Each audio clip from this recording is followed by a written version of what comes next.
Um, I hope that the comments I'm about to make will not offend the questioner too much and some people around here.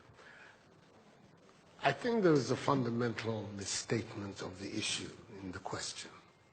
We can no longer continue to make policy for ourselves, in our country, in our region, in our continent, on the basis of whatever support the Western world or France or the European Union can give us.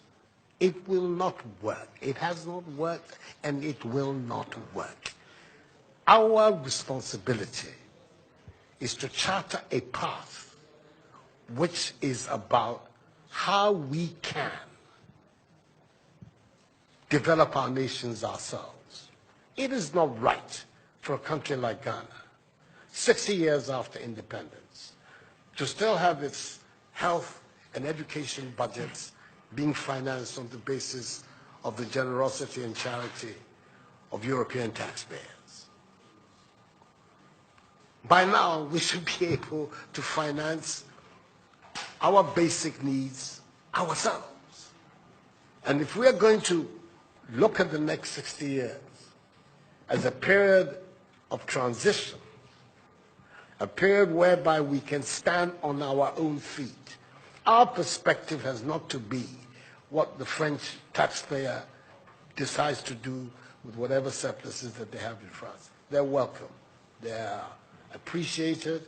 Whatever interventions that the French taxpayer through their governments make to us are appreciated. We're not going to lick a gift horse in the mouth. But this continent, with all that has happened, is still today the repository of at least 30% of the most important minerals of the world. It is a continent of vast, arable and fertile lands. It has the youngest population of any of the continents in the world. So it has the energy and the dynamism. We have seen it. These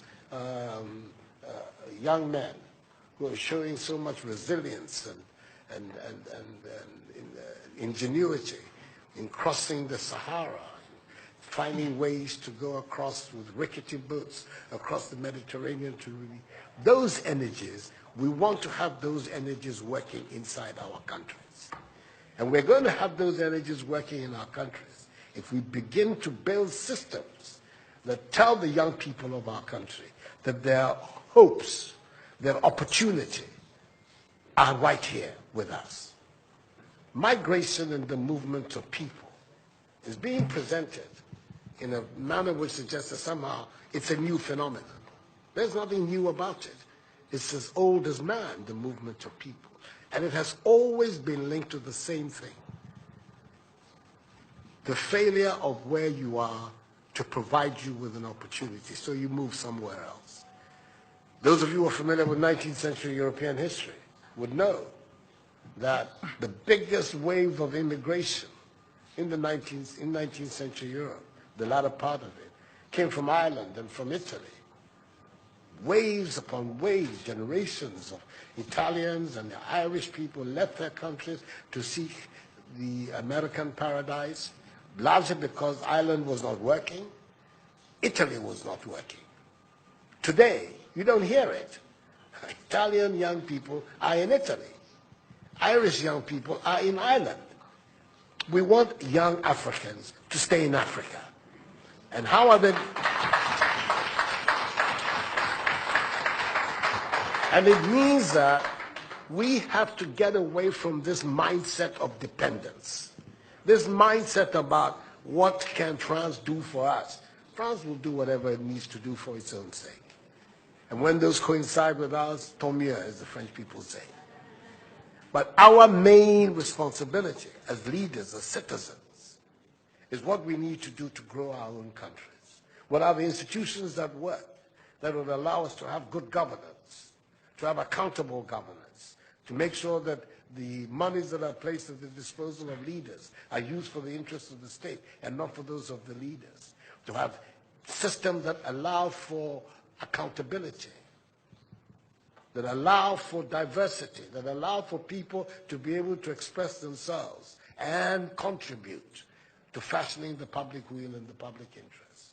Our concern should be with what do we need to do in this 21st century, to move Africa away from being cap in hand and begging for aid, for charity, for handouts. The African continent, when you look at its resources, should be giving monies to other places. We have huge wealth on this continent, in our own country of Ghana. And we need to have a mindset that says, we can do it. Others have done it. We can also do it. And once we have that mindset, we will see it as a liberating factor for ourselves.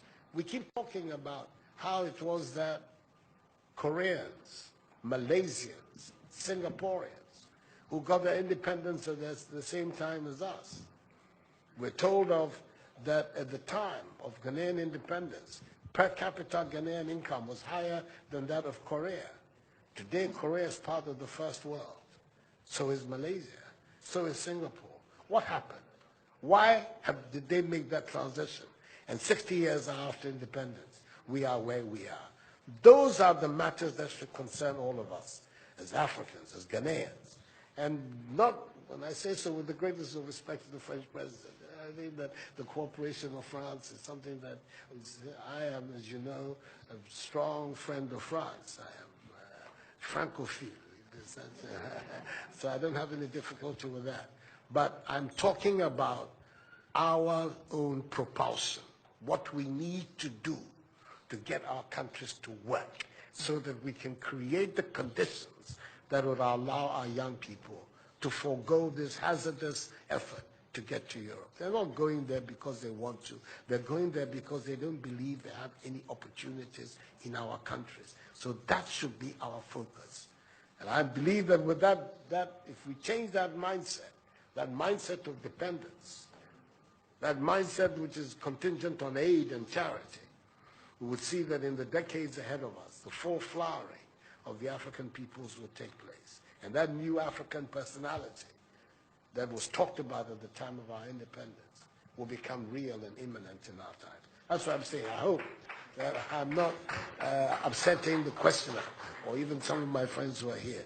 But these are my strongly held beliefs. And that is the reason why I've adopted as the slogan of my presidency, of my period in the Supreme Office of Ghana, that we want to build a Ghana beyond aid.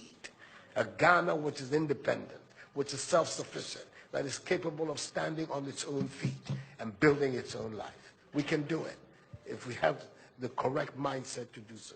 Mr. President, those are my contributions.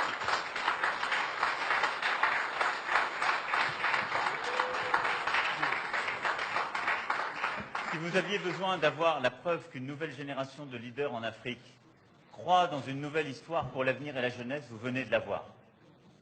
Pour ceux qui pensaient que ce n'était que les mots d'un président français parlant de l'Afrique. Il y a des leaders en Afrique qui veulent une nouvelle relation, qui veulent un avenir pour leur jeunesse dans leur pays, dans leur continent, qui le veulent parce que c'est ce qu'ils veulent écrire. Donc merci pour cela. So, no, we'll be here forever. We'll be here forever. He has a lot of ideas, a lot of very positive things to say. And as you can see, I have my own things to contribute as well. So, let's bring it to an end.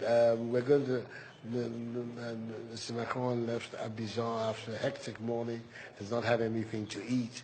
He at least has to have that side of Ghanaian hospitality. So we're going to be interviewing for him to go have some lunch. Thank you very much indeed. You signed a list.